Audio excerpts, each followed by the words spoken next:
নির্ধারিত সময়ের আগেই এবার বাংলায় বর্ষা।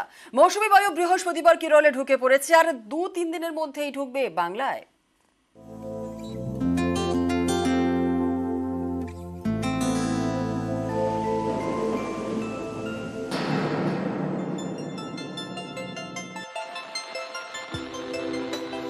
এবছর নির্ধারিত সময়ের আগেই বর্ষা আসছে বঙ্গে।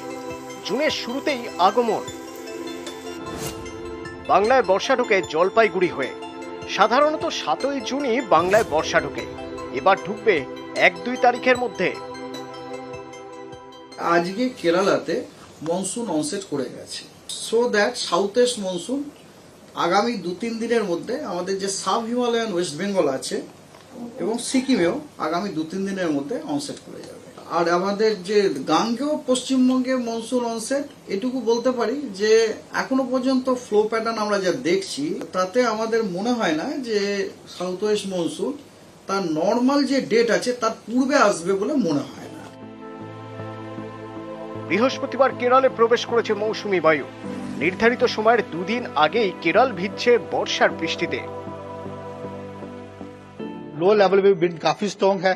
इसको मद्देनजर रखते हुए सारी कंडीशन सेटिस्फाई होने के बाद हमने केरला में आज मानसून एडवांस किया है और आने वाले दिनों में हमारा यही अनुमान है 3-4 दिनों में जो तमिलनाडु कर्नाटक के कुछ हिस्से और कवर करेगा और साथ में ही सब हिमालयन वेस्ट बंगाल के और रिमेनिंग नॉर्थ ईस्टर्न स्टेट भी कवर हो जाएगा। এদিনই উত্তর পূর্বের রাজ্যগুলিতেও বর্ষা প্রবেশ করেছে নির্ধারিত সময়ের 7 দিন আগেই। উত্তরবঙ্গে দোরগোড়ায় বর্ষা, তার আগে রেমালে বেসামাল উত্তরবঙ্গের বিভিন্ন জেলা। জলপাইগুড়ি থেকে আলিপুরদুয়ার, কোচবিহার থেকে উত্তর দিনাজপুর। ঘূর্ণিঝড়ের জেরে বিভিন্ন জায়গায় উপড়ে পড়েছে গাছ। কোচবিহারের শীতলকুচিতে বজ্রপাতে একজনের প্রাণ গিয়েছে। রেমালের দাপটে কয়েকদিনের বৃষ্টি, এর জেরে ডুয়ার্সের বিভিন্ন নদীর জলস্তর বেড়েছে।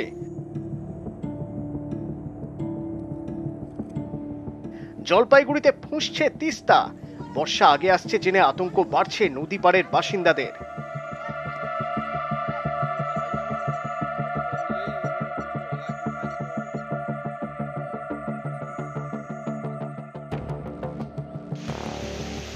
উত্তরবঙ্গে বৃষ্টি, দক্ষিণবঙ্গে এদিনও ভ্যাপসা গরম। রোদে পুড়ছে জঙ্গলমহল।